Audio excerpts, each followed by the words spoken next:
Good evening. My name is Erin Hendrickson, and most of the kids at school either know me as Miss Erin or Mrs. Hendrickson.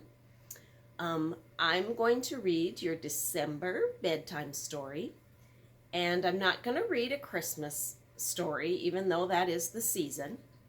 I'm going to read a story called Nobody Hugs a Cactus by Carter Goodrich.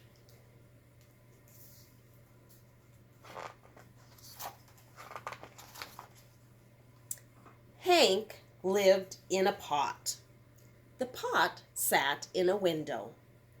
The window looked out at the empty desert. It was hot, dry, peaceful, and quiet, just the way Hank liked it. But every now and then, somebody would interrupt Hank's peace and quiet. "Hi, Hank," Rosie the tumbleweed called out. "Isn't it a beautiful day?" Hank ignored her. He just wanted to be left alone.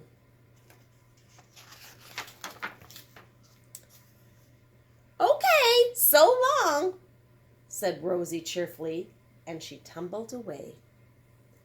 Hank was happy again. But just as he was beginning to relax, "Hello!" shouted a tortoise. "Private property," yelled Hank. "Keep out!" The tortoise was so frightened he hid in his shell. Hank was still yelling at the tortoise when a jackrabbit dashed by. "Hiya, Prickles!" she shouted. "My name isn't Prickles," Hank yelled back, "and stay out of my yard." "Tumbleweeds, tortoises, jackrabbits, what's next?" said Hank. A coyote came loping by. "No dogs allowed," Hank yelled. "I'm not a dog," said the coyote, "and you are as prickly on the inside as you are on the outside." Before Hank could yell back at the coyote, a cowboy strode past. "Keep off the grass," shouted Hank. "What grass?" said the cowboy. "Seems to me somebody needs a hug. Too bad nobody hugs a cactus." "Hi," said a lizard. "Who invited you?" said Hank. "And just in case you're wondering, I don't want a hug." "Well, that's good," said the lizard, "because I didn't want to give you one." And then he skittered away. An owl landed on the roof. "If you're looking for a hug," said Hank, "well, I guess I could give you one." "Who? Me?" said the owl. "You must be joking." And for the first time, Hank began to feel a little lonely.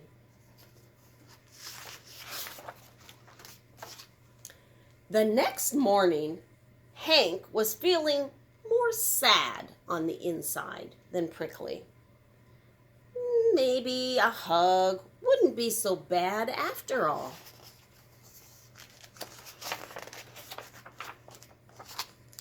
The wind began to pick up. An old cup blew by and stuck to Hank's face. His arms were too short to get it off. "Oh, great," said Hank. After a while, Rosie came bouncing by. "I'll get it off you, Hank," she shouted. and she jumped up and knocked the cup off Hank's face. Then she tumbled away. Hank didn't have time to thank Rosie. He felt bad about all the other times he had been so rude to her. So he came up with a plan. Hank decided to grow the best flower he could and then give it to Rosie as a thank you gift. It took days, but at last it was ready. He couldn't wait for Rosie to pass by again. When at last she finally did come bouncing back, Hank held out the flower. "Look, Rosie," he said, "I grew it just for you." Rosie was so surprised, she jumped up and gave Hank a great big hug. It felt so nice. Hank didn't want to let go. And as things turned out, he couldn't. Rosie and Hank had become stuck together. But they didn't care. After all, it's better to be stuck in a hug than stuck all alone. The end. And I guess it just goes to show that maybe the title isn't quite true when it says that nobody hugs a cactus. He did get a hug, and you just have to be a little less prickly on the inside to get those hugs.